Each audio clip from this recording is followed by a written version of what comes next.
What's going on, guys? Thanks for tuning into the Local Crown podcast, where we're going to teach you how to wage war on your competition and earn your local crown, also known as the top spot on Google.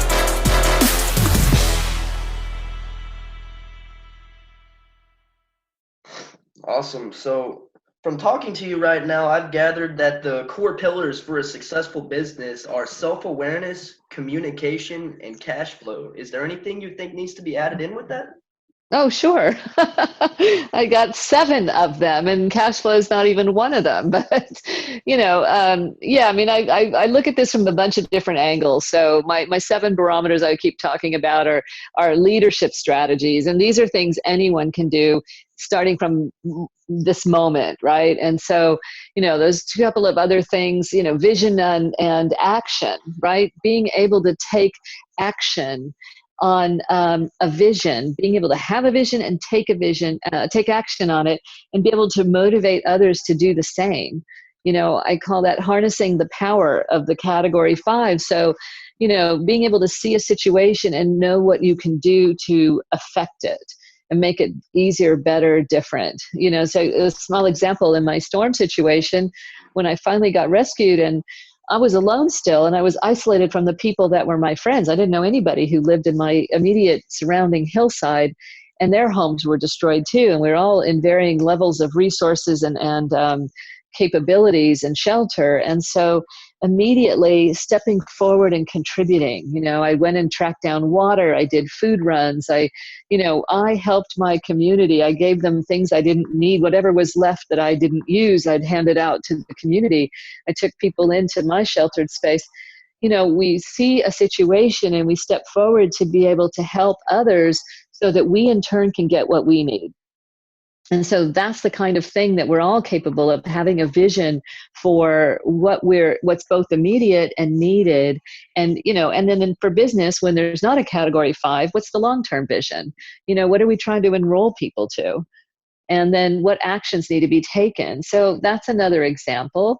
And, competency, right? We all have the need to keep learning. I've always had a passion for learning, and things that I've been passionate about, like sailing and skiing and yoga and, rescuing, those are all things that I wanted to get really good at and master. So I became a teacher of those things because, business strategy, planning, all those things I've taught, because it made me a master of them. They forced me to learn well enough to be able to teach.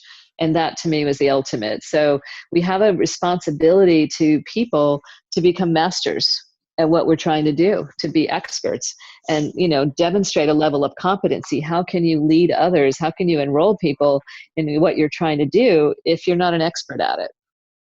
We can't dabble and expect to be successful. Absolutely not. So, what are some interesting strategies that you have used, or that you have seen some of your clients or other businesses use to scale?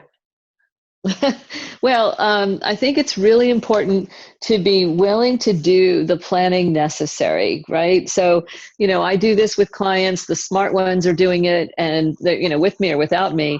It's that strategic planning, really understanding at any stage. It doesn't matter where you are in your business. If you're just getting started, if you have an idea, if you're underway already, you can take a moment and do some strategic planning and really understand your business. What is your business model? Is it repeatable? Is it replicable? Are we building value here? What are the key relationships we need to have on the revenue generating side and the expense and operational side? And what is the long-term plan, the mid-term plan, and the short-term plan? And how do we go about executing that on a daily basis, to fill in the gaps that gets us there? Walt Disney didn't start out with the Disney company, right? He just had a vision, but he created a legacy that's going to live on well past, multiple generations of Disney members in the family. So that's the kind of thing, if any of us are really trying to make an impact, that we have to do thoughtful, methodical, strategic planning that can really build a legacy, if that's our goal. Absolutely. Having long-term thinking in general will benefit you phenomenally in any kind of business. Yeah, but there's also tools that can take that long-term thinking and turn it into action steps that are immediate. Like I've started businesses without business plans, and I've started businesses with business plans, and I've had clients do both.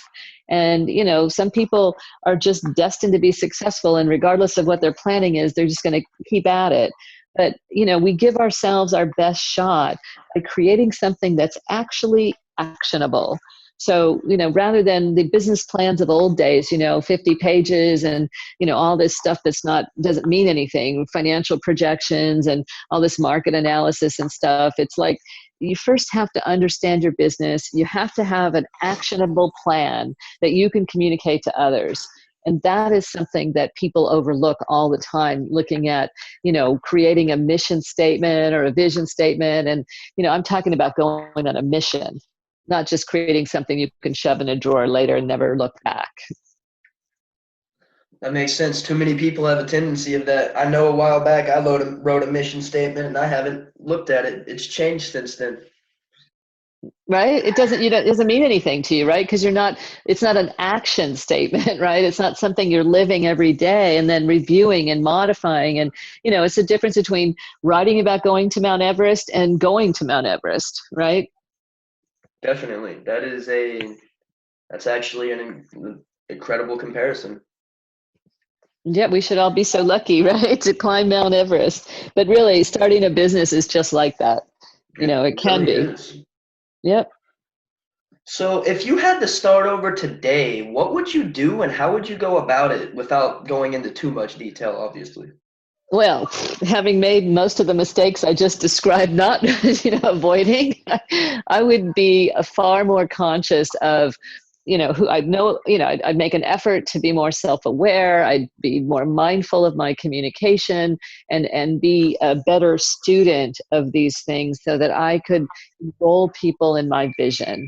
I would have a clearer idea of what my vision was and how to execute, and be able to enroll people along that process because I'd have that clarity. I've been a person who I trust my intuition. I have very powerful intuition. And at the same time, I knew somebody that I respect who I've partnered with on some things who says, going with your gut, he calls gave up thinking. That's what he calls gut reacting, is gave up thinking. It's not that we might have an intuitive idea or a drive to do something, but we still have to execute. So we need to think things through. And I think plenty of times in my past, I've leapt forward because it felt like a good thing to do. And I've not ever been sorry, but I might have made it harder on myself.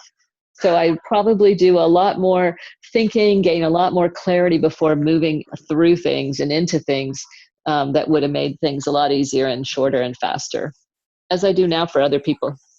Absolutely. That makes a whole lot of sense. So I'm sure when you went into your first business venture, there was some fear attached to that. How did you address that?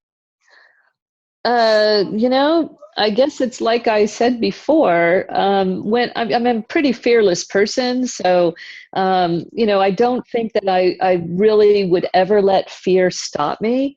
I think it'd give me some really bad days, right? So I'd be a person who, in my fear state, for example, I might bury myself under the covers, whether literally or figuratively, right?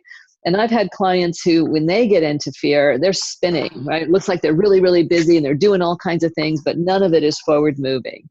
So somewhere between that person who's spinning and me who's hiding under the covers until I get over it, is productive movement. So I've learned, along the way you take one step forward, right? Just one step. Today, I don't have to make a decision about X. It's, I'm not clear about it yet. Or I don't know if this is going to come through. So I'm going to do everything I can to mitigate this situation just by taking one step. And that one step could be going out for a walk, clearing the head, getting the subconscious mind to start activating by not focusing and getting obsessive over something. So if you have a problem to solve, just like, how am I going to get out of this sheltered space when I know I'm trapped and I have no idea how to reach anybody and no one's coming for me and I don't get foot traffic around my front of my house? I could spend all my moments thinking about that and getting myself into deep panic, or I could do something that I have control over. And it may not have anything to do with the rescue, but it'll get me to start taking back a look, taking a back step to be able to see the situation. And that's what it is. You go for a walk when you're stuck on something. I have a process I created called smart decision making, and just having movement can open up possibilities, answers, results, and steps forward that you can take.